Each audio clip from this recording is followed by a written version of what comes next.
check and double-check that math.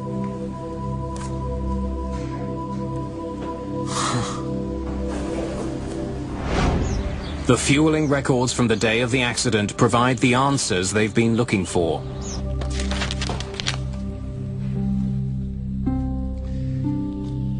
This is a typical fueling record. But when investigators examine the calculations for Flight 143...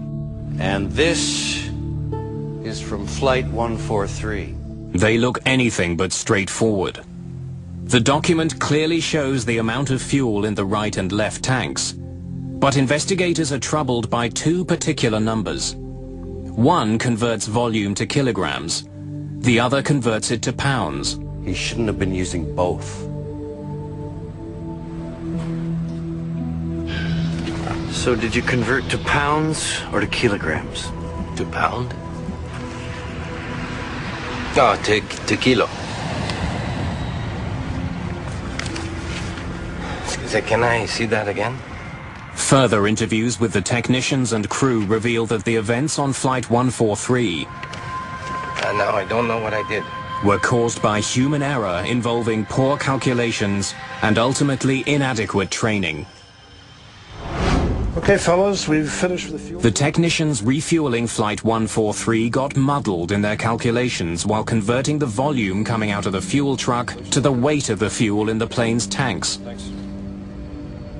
No one who saw the calculations that day noticed the basic error.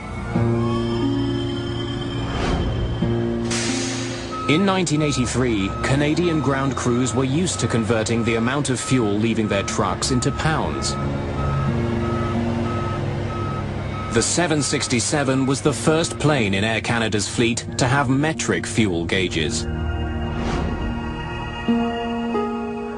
Its fuel should have been measured not in pounds, but in kilograms, which requires a different calculation. Flight 143 needed 22,300 kilograms of fuel for the trip. But pilots and technicians let it leave with 22,300 pounds instead. Because a pound is about half a kilogram, the plane only got half the fuel it required, which explains why Pearson's flight computer told him he had plenty of fuel. He entered the wrong amount of fuel to start with. In the past, the flight engineer calculated the fuel loads. This accident raised an important question. Whose job was it with the two-man crew? Better training is definitely an issue in an incident such as that. If everyone is trained and the lines are drawn as to who's responsible for what, then there's no ambiguity on it. People know what they're responsible for. In this case, it was sort of open-ended. We weren't aware who was responsible for the final say on this field stuff. A subsequent inquiry found that none of those involved that day was trained in metric calculations. Not the ground technicians, not the pilots.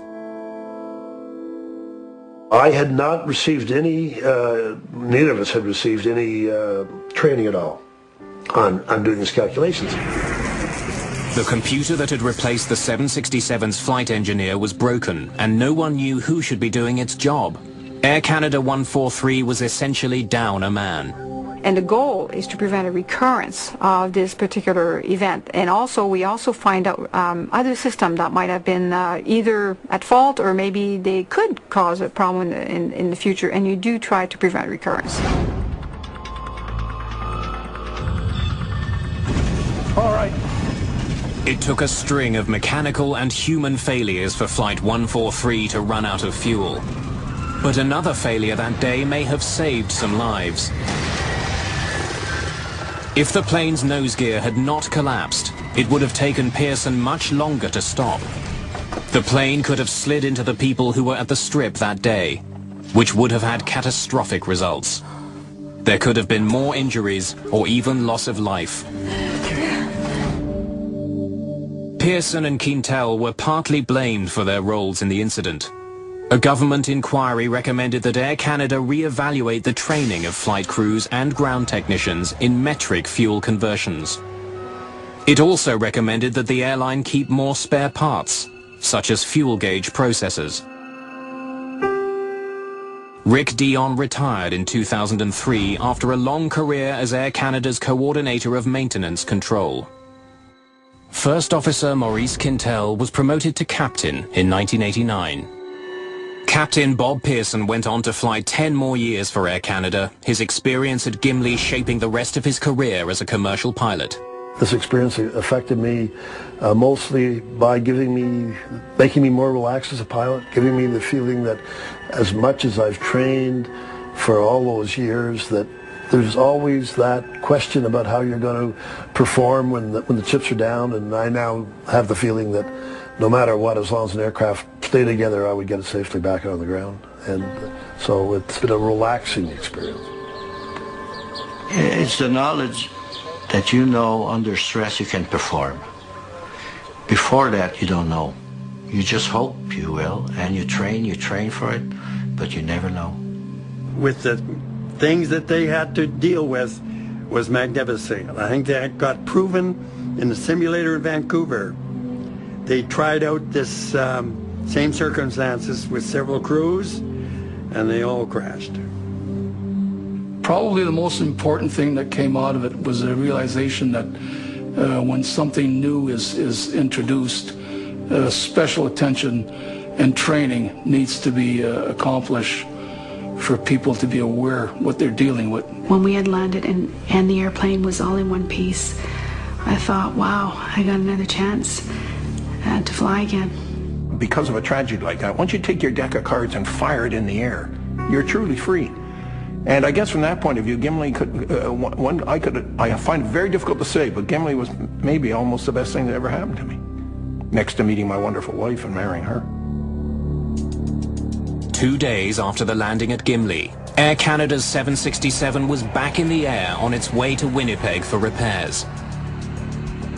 A quarter century later, that same plane is still in service, and it still carries the nickname that Bob Pearson earned it, the Gimli Glider.